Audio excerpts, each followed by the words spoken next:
Most people don't understand that if you are gonna venture into entrepreneurship, it's gonna be less money or zero money for some years for you. You went to IIT, you studied B.Tech, and you work with brands that are very aspirational to everyone.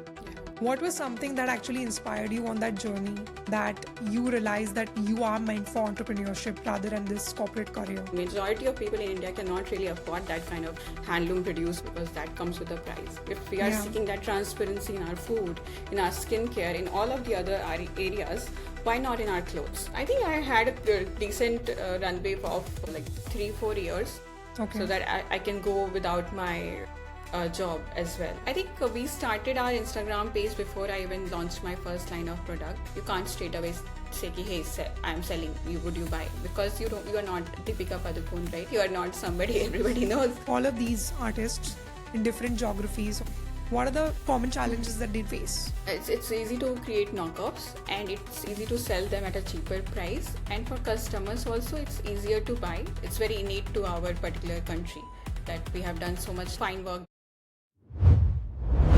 When I was always looking at these really famous founders and entrepreneurs, I always had this question that how do they think? What is the step 1 to 10? Because we are directly seeing the step 100 of everything. But when I started this podcast, it was always my intention to try to connect to such founders who are in the early stage so that people like me who had no knowledge of it would understand something from their journey. We can study a lot of courses, we can read a lot of books, but what real business teaches you about business can't be replaced with anything. And today I hosted Megha. Megha is a founder of Veera Studio. It's a sari brand. Megha spent good amount of time to train as an engineer. She's an alumna of IIT Kharagpur. After that, she's worked with the brands that people like you and me can only dream of working. At some point, she realized that entrepreneurship was her calling and she wanted to do something in textile. And she said goodbye to this corporate ladder. Although it was difficult, because she was so clear in her head, she had everything defined for herself. The milestones, the strategy, the research, everything was on point. And that's why today, Veera is one of the most talked about brands on Instagram. In this podcast, you understand, like I said, 0 to 10 of any business. So please watch this video till end. Take notes. Make sure you take notes and actually study it like a masterclass. Thanks for watching. My name is Kalyani and this is the NonExpert podcast.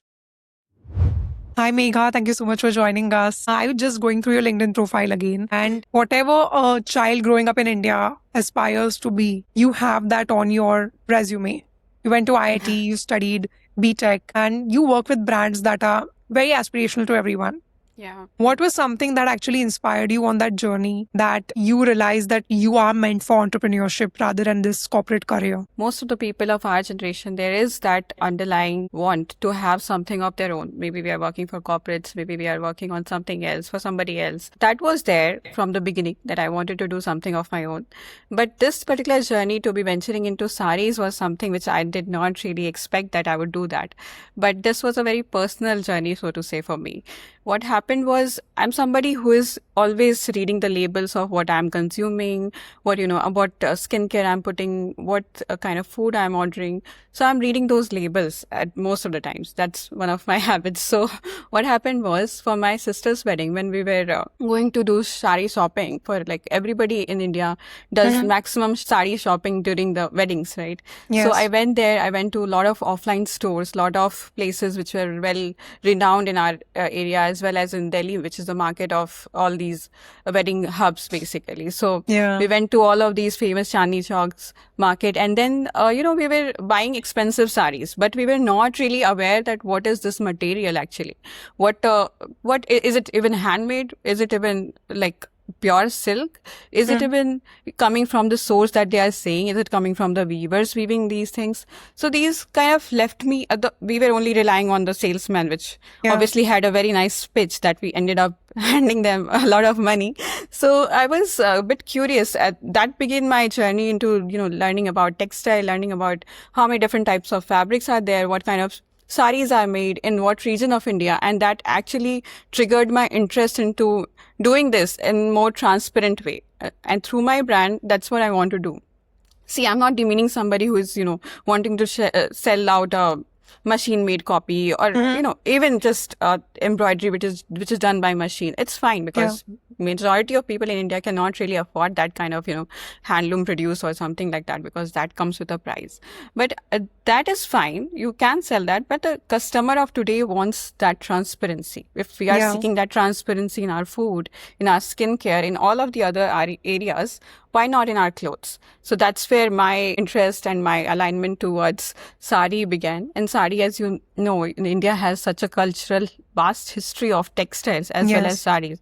Each of the regions have their different textile pattern, from Maharashtra, where you are from, and Bihar also has its own textile, Bhagalpuri textile. Also, UP has Banarsi, a lot of these things, right? So that genuinely triggered an interest in me. So it was quite personal that I thought of doing saris, but entrepreneurship was well in my mind while I was, growing up as well.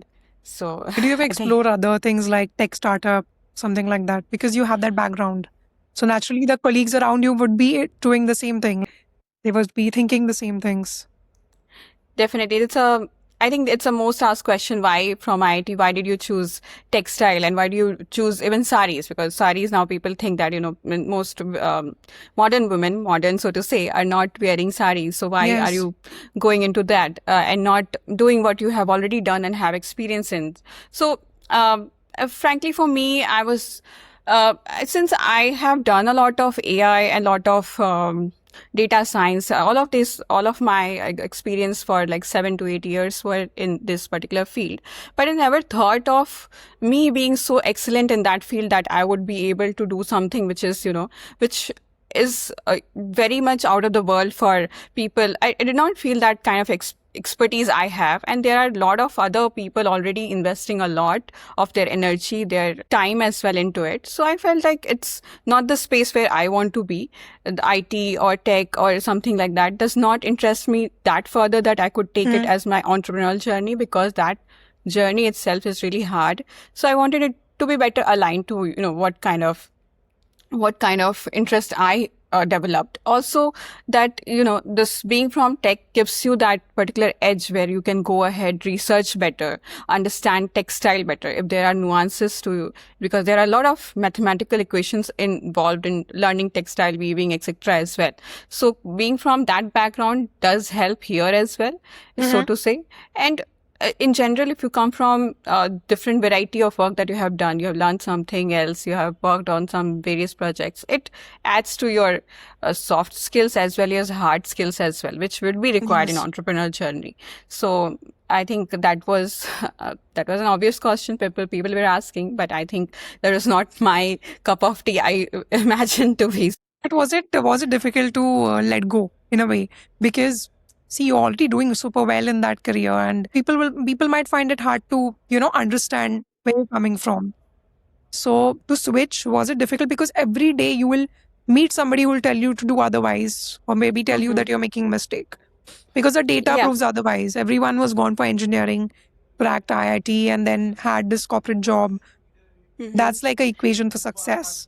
And you're going in opposite direction. So how did you actually tackle in that initial phase the doubt that was being projected onto you from other people? The doubt that is projected to you from other as well as from yourself, I would say that you yourself feel that doubt because you are trying to switch from a comfortable salary by the end of every month to something which is very uncertain. You might not earn a lot of money, even the kind of salary that you are drawing from your previous job, you're not gonna earn it for minimum to 3 years, so to say, from your venture. If you are going slow and you don't have that kind of funding with you, so you will not be able to get that. So that was difficult. Definitely that was difficult. And equation of already being successful was being changed in my case. And also that I was, there is a corporate ladder to climb, and you are already on that path to climb it, and you can be easily some head of department or a CEO, CTO in, let's suppose, 6 to 7 years more.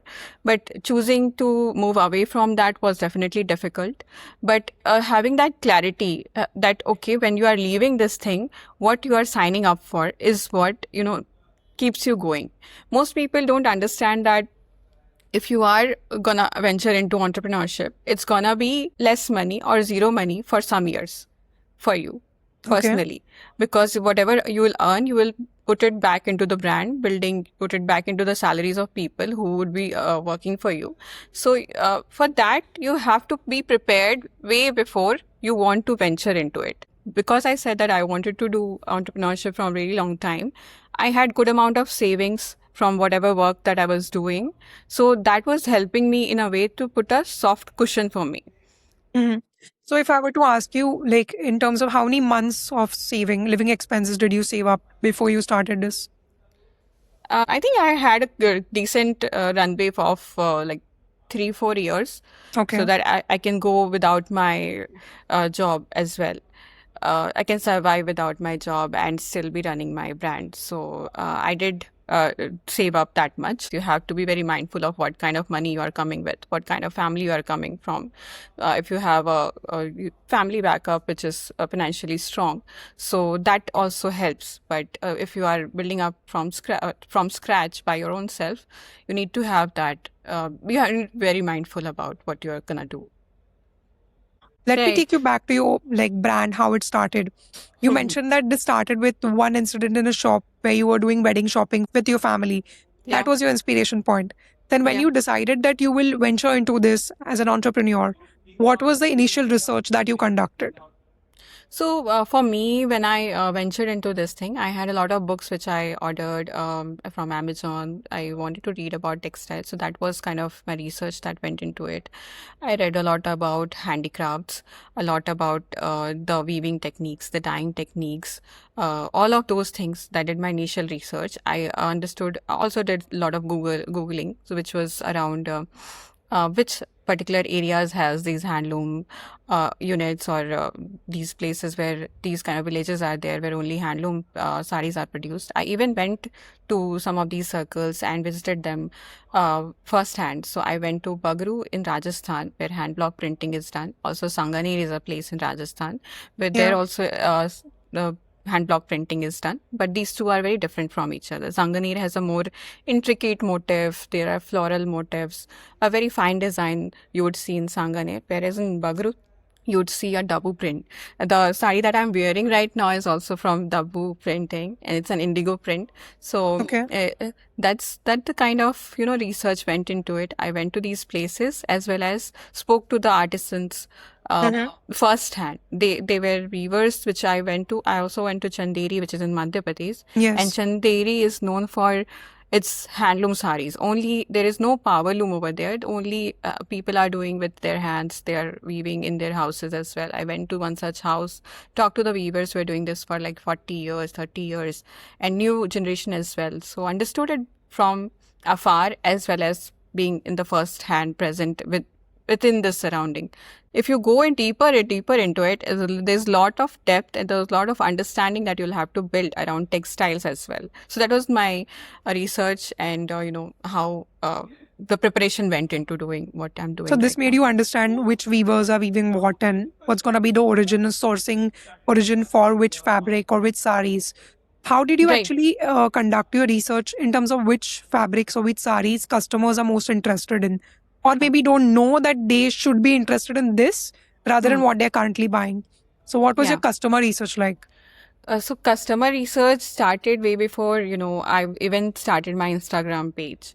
So that was when I was talking to a lot of people in my society. I went to flat, talking to aunties, talking to some of my own age group, and thinking about what kind of different age groups personas are interested in what kind of saris. So I figured out really interesting insights from there as well. A lot of people I talked to were government teachers. There were some people who were, uh, they were working with for the government. They were more likely to wear saris for their professional purposes. The people who were in corporates were not so, they have like the ethnic day or some those kind of day where they were wearing saris, and they were ordering from websites like Myntra, from e-commerce websites, but majorly from Myntra. And they had some they wanted only single color saris with light borders, which was common for younger generation people. Yes. And for and they also wanted it to be lightweight, but it has to be some shine into it, but it is not heavily printed or any of those sorts. No, not very many motifs they wanted. So those kind of saris these younger generation were opting for, and they also wanted some easy to wear options, which were ready to wear options also. But because they told me that, sari wearing has become expensive for people. Yes. You first you buy a sari, then you get a blouse stitched. The blouse stitching itself costs you some good amount of money, right? Even Yes. sometimes more than the sari, 2K, 3K. And then you have to get the sari also fall and picot done. And then on the day when you're wearing the sari, you have to have a sari didi coming to you and Yes. place that sari on you. So it becomes an Yes. expensive affair. So I know. so it becomes a very expensive affair to even wear a sari for one day. So those kind of insights got me, more interested into solving this problem for them. I'm still on the lookout for how to solve this problem very efficiently and effectively for people. So was there any comparison between what customers are making the decision based on? Price, is that the only criteria, or they're also looking into things like quality of the fabric, longevity of the sari? Is it going to be useful after 25 years? Are they just looking at a one-time investment, or is it like a per wear cost? What was your analysis while you conducted this research? There were different age groups, as I said. There were different age groups, and their need for the saris and their expectation out of the saris were different. So for the people who were slightly younger in the age group, who wants to wear the sari for farewell, for certain convocation, for some of the one-off events in their life, they are not looking for longevity. They are not looking for saris to be lasting a very long time. They want a good sari in an affordable range. They don't want to spend heavily, but they also are looking it to be, the quality has to be of a decent level. They are, most of the people who are buying online have suffered this. They have a bad taste of buying saris online. There was already too much sourness in people when I was talking to them that how was your experience online buying. Very few people said that, the sari that was shown in the picture, that was shown on the website, it came actually the way that it was shown. So I felt that was also a place where people got cheated. So that was in this particular segment, which was the younger generation, so to say, maybe towards mid-30s, people from 25 to mid-30s. The older ones are looking for it to be, the fabric quality has to be really good. If I'm spending the amount that I'm spending, they're also eager to spend. They're not into like, okay, mujhe 1400 ki sari chahiye. They can spend till 5K as well. And they also understand the saris better, because they come from a certain background that was wearing saris more often than our generation does. So they understand the sari better. If you are telling them that this is this sari and that sari, and if you're not showing them that quality, they'll just know it, like very quickly that it's not. And their expectation is it has to be, if I'm spending, it has to be a good sari. I'm okay to spend.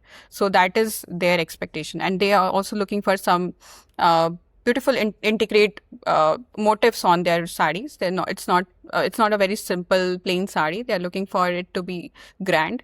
They're attending weddings. They're attending some kitty parties. They're attending all the ladies related functions. So that's where they are going wearing those saris. So they wanted to have that grandeur in those saris. So now the next step would be procurement. How did you choose which products to invest in first in terms of inventory? We have to be very mindful when you are starting with a limited budget when procuring the inventory, because a lot of brands in clothing especially gets killed by unused or unsold inventory.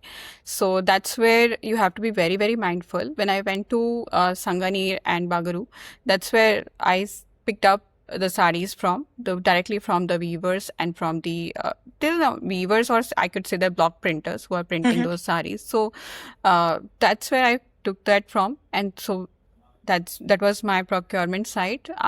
There was no middleman in between, so that's why my cost for that particular sari was relatively less. And that became my channel for procurement for the cotton block printed saris. Megha, sari is like a huge market. You can get a sari for 200 rupees and you can buy till 20 lakhs also. Like, there are options for everybody.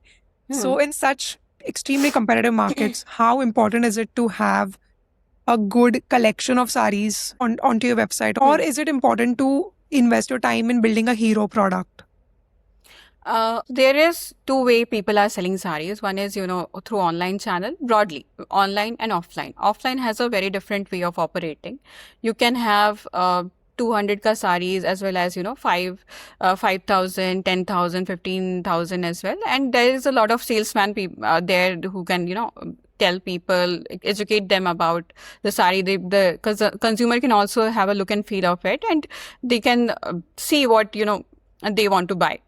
But in the online market, where there is already a lot of crowd which is there in sari, every other person you will see is doing. If you are going ahead and building a brand, you are saying that, okay, no, my idea was not very unique. I can see 10 other pages, 10 other brands doing the same thing. So it's not like in India there is no such thing as having a unique sort of brand when you are starting out. But over the time, you have to stick with a language of your brand.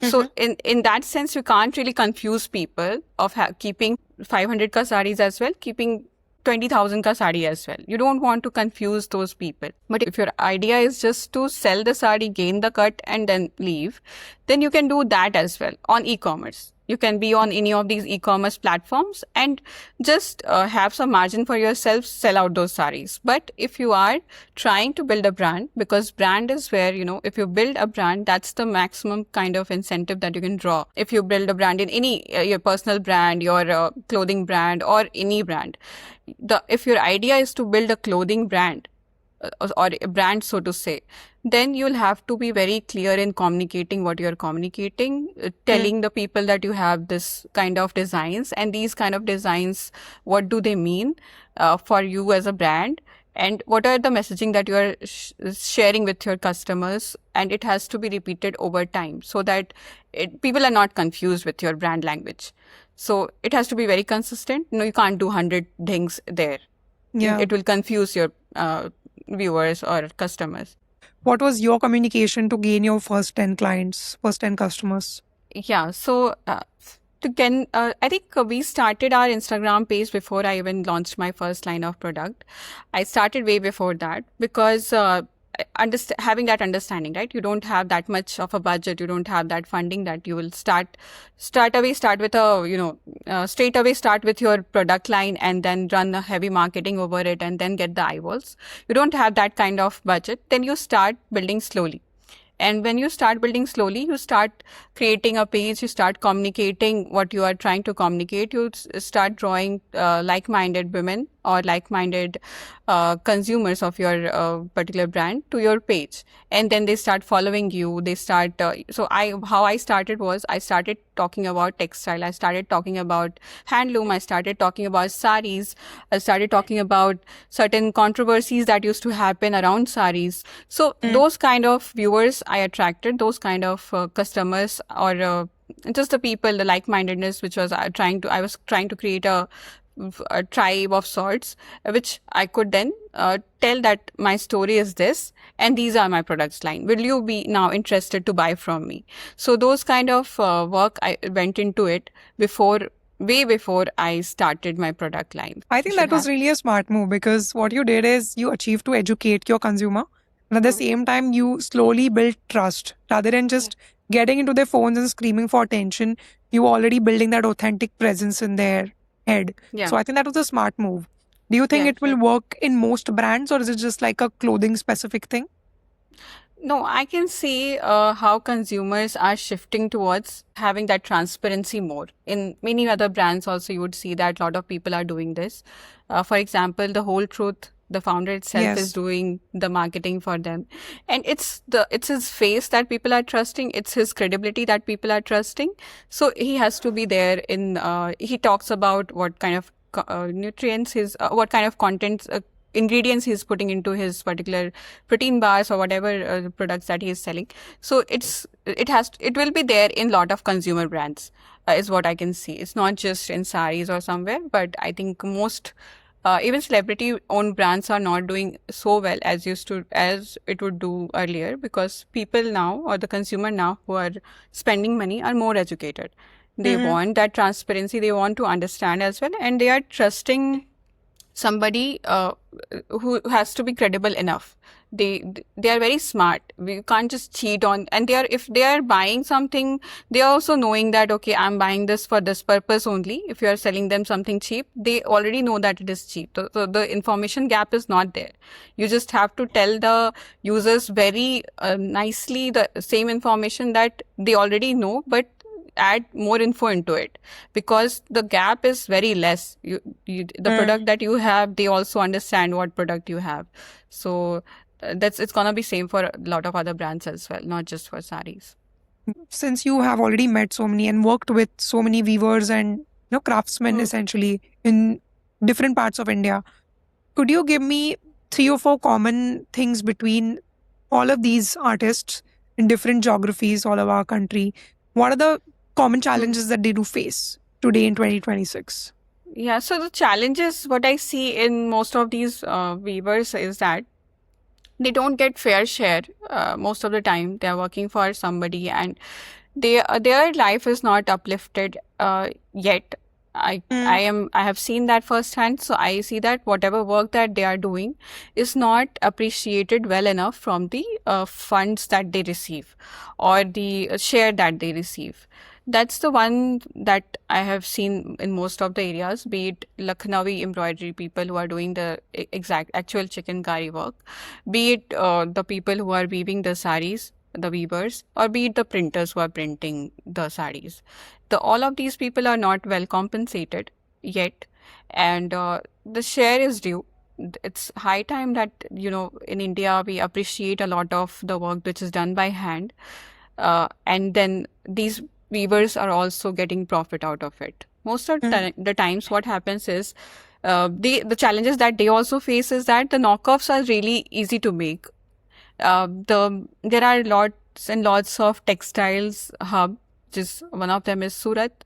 I've also visited that place, Surat also. Yes. And it has got machines everywhere. The factories are so enormous that obviously our hands cannot compete with those kind of speed.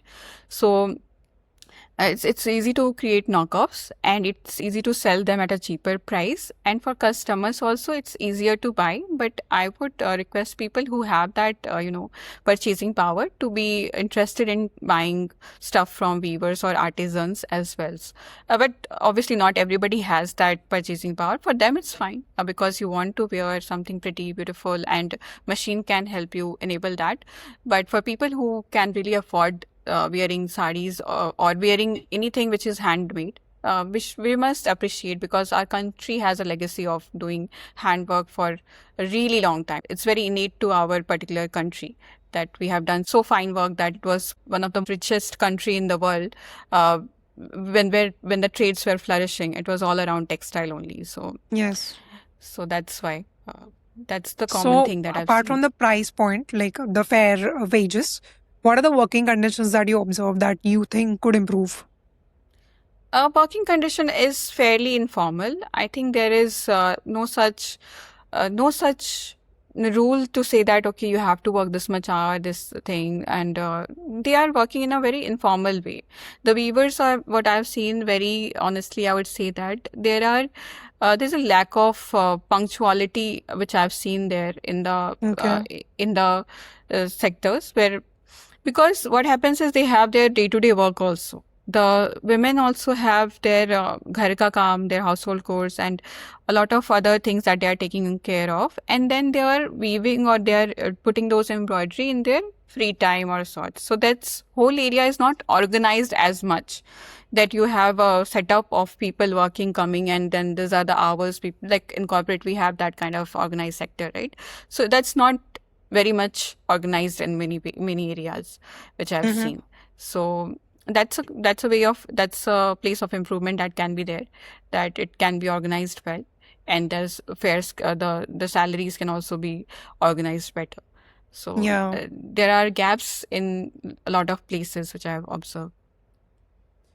I think one more aspect of a consumer product to work really well is the packaging. What was your take on that? How did you approach it? So initially we did not put a lot of mind into packaging and stuff, we were trying to experiment. When once we are, because we were experimenting and getting ahead, so it was not the first thought that came to us that okay, branding and packaging should be our. It has to be prioritized, right? You have a lot of things that have to be done and a lot of places where money would leak. So you have to prioritize things. So now, so at that particular time, we had like only the sari. There's a cotton material sari cover inside of which we would send the saris to the customer, and it did not had any branding of our particular brand, but it was cotton sari cover inside of which we used to ship. But now, since we are 1 year into this particular journey and slowly growing as well, so we are thinking of including these packages with the logos, etc., into it, and a lot of cards inside. Like cards could have like your puzzles around these kind of handloom saris. Guess which sari was this, or interesting facts around which we used to have in classmate pages at the back, right? Classmate notebook pages. We used to have those kind of insights. We are thinking of putting in our packaging, and the logo of the brand to be printed on the sari package, which is a cotton sari cover. So that's what we would be doing. But initially, we did not think of it as much. Okay. Yeah. I think that's a fair point, because when you're starting up, you need to prioritize where you're going to invest your money in. So yeah. Even though it feels important, it may not be the must thing at that point. Basically, the product is a must, because whatever you are selling is a must. You have to, when you are prioritizing. So if you are prioritizing with a limited amount of money, the product is a must. You have to have a good product, because people, when they receive it, obviously there's certain the certain element that packaging also adds to it. But if the sari is not okay and the packaging is good, they might not like it. The Indian consumers are really smart in that sense. They understand if you are selling them just the packaging, so they will not be impressed. So you have to have a good product, and then you can think of your packaging and all of those things as well. Right. Yeah. You started with your Instagram page. Maybe later at some point the website came. Now you're working with e-com platforms as well. Yeah. So what are you most comfortable with in terms of, pitching your product, making it reach to the correct customer? Still, Instagram plays a lot of role in that. My own website as well as my Instagram, it plays a lot of role in still making that particular, the first move towards saying, hey, customers, we have this particular product lining up. Would you be interested? And seeing the demand. You do a lot of collaborative content with already established influencers in this field? Yeah, I have done. We have done some good content with sari influencers, so to say, and these are where you can invest in when you are starting out as well. Could you give a couple of tips on that? Because someone just starting up, maybe the page will take time to grow. So how does one approach a collaboration with a sari influencer? Yeah, so firstly, be very mindful of which kind of influencer you want to collab with. You want to do a collaboration with, because you'll have to be mindful of their customers who would be engaging with your their followers, not their customers, but their followers who would be engaging with your product. So go to their profile, look at their profile. How does it look and feel to you? What kind of proportions? You can ask them as well. What is your engagement metrics like? What kind of people are demographics, or the people who are interacting with your content? Are there many male members, or their female members more, so that you can align it better with your customers' demographics. So because you want to sell to women, right? So for me, I wanted to sell to women, and the age group was 35 to 45, let's suppose. So I am looking for influencers who have maximum audiences on their platform, which are women, and the age profile looks similar to what I am also looking for my customers. And if they are doing a sari content, because a lot of them are doing sari content, so you can ask these questions to segregate the best ones for yourselves. So now you have segregated the best ones. Let's suppose you have finalized on 10 influencers influencers you want to reach out to them over their inquiry. They generally have the Gmail, or their DM also is, most of them are active on DMs as well. So you can just directly message them over Instagram, and then create a campaign around your collection. So for an influencer with say 40,000 followers on Instagram, what would the commercials look like on an average? On an average for 40,000, it can vary from somewhere between 5K to 13K to 15K. That's per post, or one post and one reel as well. So that can be the range in which they are operating. I'll ask you the last question. This is the question that I've been asking all the founders that I'm meeting in this series. Yeah. So what is one productivity hack that you swear by to make your business really efficient? Have all your to-do list in front of you. You know what you have to do, because it's because in the entrepreneurship journey you don't have somebody else to tell you what you have to do. There's no such setting, right? In corporate you would have somebody dictate that, okay, these are the tasks for you. This is the thing that you have to do by this particular sprint, or it has to be done by the X deadline. So you have to put your task as well as deadline in front of you, so that you know what you're working on this particular week, and accordingly you have those things be done. Yeah, with that, I want to thank you. Really appreciate your effort. Thank you. Thank you, Kalyani. Thank you for your time as well. Really like talking to you. Hope this helps your viewers as well. I'm sure it will. Thank you so much.